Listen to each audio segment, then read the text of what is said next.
چنانچہ اس وقت نبی کریم صلی اللہ علیہ وسلم کے دفاع میں اور آپ کے بچاؤ میں اور آپ کی طرف سے صفائی پیش کرنے کے لیے اللہ تبارک و تعالیٰ نے قرآن کریم میں یہ آیت نازل فرمائی، ما کان محمد ابا احد من رجالکم، اور کہ حضور صلی اللہ علیہ وسلم مردوں میں کسی کے باپ نہیں تم میں سے، لیکن وہ اللہ کے رسول اور آخری نبی ہے۔ حضرت عمر رضی اللہ تعالی عنہ فرماتے ہیں کہ اس آیت کے نازل ہونے سے پہلے ہم زید بن حارثہ رضی اللہ تعالی عنہ کو زید بن محمد صلی اللہ علیہ وسلم کہہ کر کے پکارا کرتے تھے۔ چنانچہ اس وقت یہ آیت نازل ہوئی۔ اس آیت میں 3 باتیں بیان کی گئی۔ ایک تو یہ بات کہ حضور صلی اللہ علیہ وسلم مردوں میں سے کسی مرد کے باپ نہیں۔ دوسری بات کہ آپ صلی اللہ علیہ وسلم اللہ کے رسول اور آخری نبی ہیں۔ تیسری بات کہ اللہ تبارک و تعالی ہر چیز کو جاننے والے ہیں۔ پہلی بات کہ اللہ کے نبی صلی اللہ علیہ وسلم کہ مردوں میں سے کسی مرد کے باپ نہیں۔ آپ حضرات میں سے کوئی کہہ سکتا ہے یہ بات؟ اور جو جانتے ہیں کہ سیرت طیبہ میں اس بات کا تذکرہ ملتا ہے کہ حضور صلی اللہ علیہ وسلم کی اولاد ہوئی۔ چنانچہ طیب، طاہر، قاسم، ابراہیم یہ نام بیان کیے جاتے ہیں کہ حضور صلی اللہ علیہ وسلم کے فرزند ارجمند تھے، لیکن قرآن کریم میں فرمایا گیا ما کان محمد ابا احد من رجالکم، اللہ وہ محمد صلی اللہ علیہ وسلم تم میں سے کسی مرد کے باپ نہیں۔ کیا مطلب؟ القرآن کا فرمایا ہوا غلط نہیں ہو سکتا۔ مطلب یہ ہے کہ جو حضور کی اولاد ہوئی ہے وہ بچپن میں دنیا سے رخصت ہو گئی، اور رجال کا جو لفظ آتا ہے وہ اس بات کے لیے آتا ہے جو آدمی، جو مرد طفولیت کے زمانے سے، بچپنے کے زمانے سے نکل کر کے بلوغیت کو پہنچ جائے اس کو رجال کہا جاتا ہے۔ تو آپ کی اولاد تو ہوئی ہے لیکن وہ زمانہ بچپن میں ہی دنیا سے تشریف لے گئی، اس لیے آپ کو فرمایا گیا ابا احد من رجالکم، مردوں میں سے کسی کے باپ نہیں ہے۔ قرآن کریم نے ایک بات تو اس بات کی نفی کی ہے کہ آپ مردوں میں سے کسی کے باپ نہیں، لیکن بظاہر تو قرآن کریم کی آیت سے یہی سمجھ میں آتا ہے کہ آپ کے باپ ہونے کی نفی کی گئی، لیکن قرآن کریم کا انداز اور نرالا انداز اور اچھوتا اسلوب یہ بتاتا ہے، اسلوب کہ صرف یہی بیان کرنا مقصد نہیں بلکہ حقیقت میں کچھ اور بیان کرنا مقصد ہے۔ کچھ اور بیان کرنا مقصد کیا ہے؟ وَلَٰكِن رَسُولَ اللَّهِ وَخَاتَمَ النَّبِيِّينَ، یہ اصل مقصد بیان کرنا ہے کہ آپ اللہ کے رسول اور آخری نبی ہیں۔ یہ کیسے؟ دیکھو، جتنے پہلے انبیاء آئے، نبوت اور ابوت ان دونوں میں آپس میں کیا تعلق اور کیا فرق ہے؟ جتنے پہلے نبی آئے ان میں بہت سارے انبیاء تو ایسے جو صاحب اولاد تھے، اللہ نے ان کو نبی بنایا، اور بہت سارے انبیاء ایسے آئے جن کی اولاد نہیں تھی اور ان کو نبی بنایا گیا۔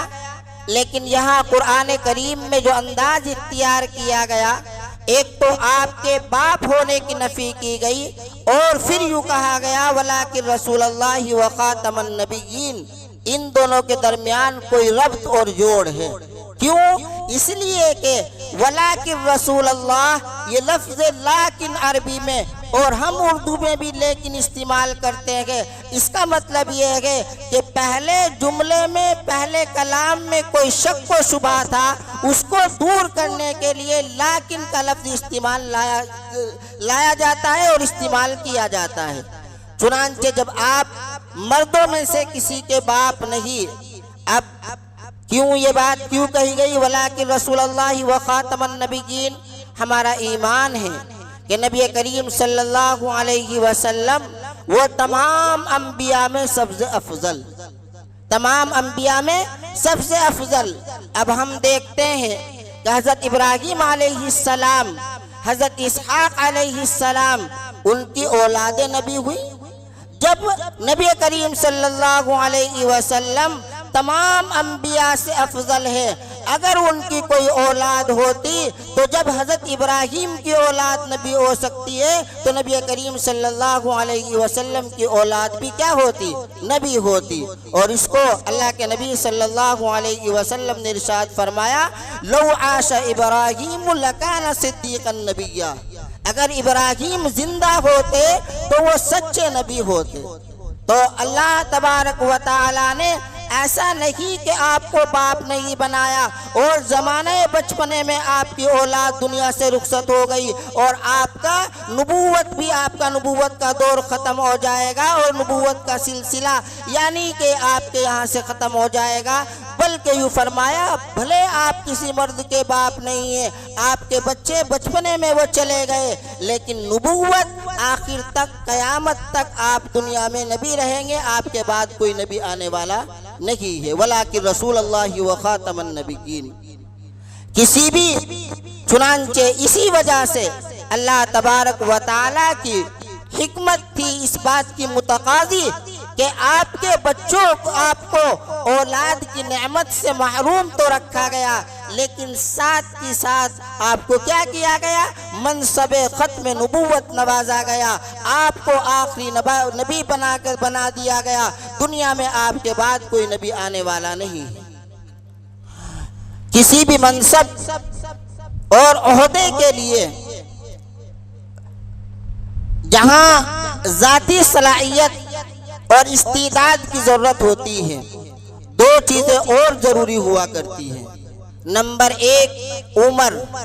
اگر کسی کے اندر صلاحیت ہے کسی منصب کی کہ وہ اس منصب پر بیٹھ سکتا ہے، کام کر سکتا ہے، ساتھ ہی ساتھ صلاحیت کے ساتھ ساتھ عمر بھی ضروری ہوتی ہے اور اس کا بھی لحاظ رکھا گیا ہے۔ چنانچہ نبی کریم صلی اللہ علیہ وسلم کے فرزند ارجمند میں صلاحیت تھی اس بات کی کہ اگر وہ زندہ رہتے تو نبی بن جاتے، لیکن اللہ تبارک و تعالی نے ان کو زمانہ طفولیت میں اس عمر کو پہنچنے سے پہلے دنیا سے اپنے پاس بلا لیا، تو عمر پوری نہیں ہوئی تو ان کو نبوت بھی نہیں ملی۔ اور کیوں نہیں ملی؟ اس لیے کہ اللہ نے آپ کو آخری نبی بنانا تھا۔ دوسری چیز کیا ہے جو منصب کو پانے کے لیے دوسری چیز جو ضروری سمجھی جاتی ہے، وہ سمجھی جاتی ہے اس عہدے کا خالی ہونا۔ اگر کوئی جگہ خالی ہوگی، کوئی عہدہ خالی ہوگا، تبھی دوسرے آدمی کو اس عہدے پر بٹھایا جائے گا، ورنہ تو لاکھ صلاحیت ہو، استعداد ہو اور عہدہ خالی نہ ہو تو پہلے عہدہ خالی ہوگا تب جا کر کے صلاحیت مند آدمی اس پر کیا کیا جائے؟ بٹھایا جائے گا۔ چنانچہ ایک صلاحیت مند اور جن کے اندر استعداد اور صلاحیت تھی اس بات کی، اگر کوئی نبی ہو سکتا تو وہ نبی ہوتے، اس کو نبی کریم صلی اللہ علیہ وسلم نے اپنی مبارک زبان سے یوں فرمایا، لو کان بعدی نبیا لکان عمر، اگر میرے بعد کوئی نبی ہوتا تو وہ حضرت عمر رضی اللہ تعالی عنہ کیا ہوتے؟ نبی ہوتے۔ ان کے اندر صلاحیت اور استعداد تھی، اسی وجہ سے اس استعداد اور صلاحیت کو نبی کریم صلی اللہ علیہ وسلم نے نگاہ نبوت سے دیکھا اور پہچانا اور یہ ارشاد فرمایا اگر کوئی نبی ہو سکتا ہے، میرے بعد کوئی نبی ہوتا تو وہ عمر ہوتے۔ لیکن اللہ تبارک و تعالی نے اس عہدے کو خالی نہیں چھوڑا، قیامت تک کے لیے اب آپ کے بعد کوئی نبی آنے والا نہیں ہے، آپ آخری نبی ہے۔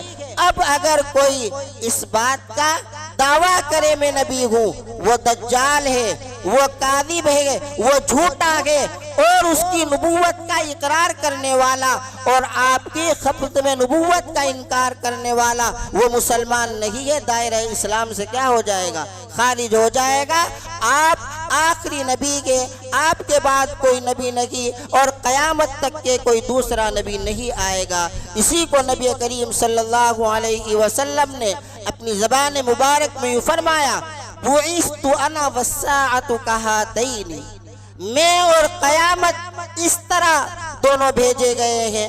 اپنی بیچ کی انگلی اور شہادت کی انگلی کو ملا کر کے فرمایا میں اور قیامت دونوں اس طرح بھیجے گئے، یعنی کہ اب بیچ میں میرے بعد قیامت تو آ سکتی ہے اور قیامت ہی آئے گی، کوئی دوسرا نبی نہیں آئے گا۔ یہ ہمارا عقیدہ ہے، عقیدہ ختم نبوت، کہ آپ کے بعد اب قیامت تک کوئی دوسرا نبی نہیں آئے گا۔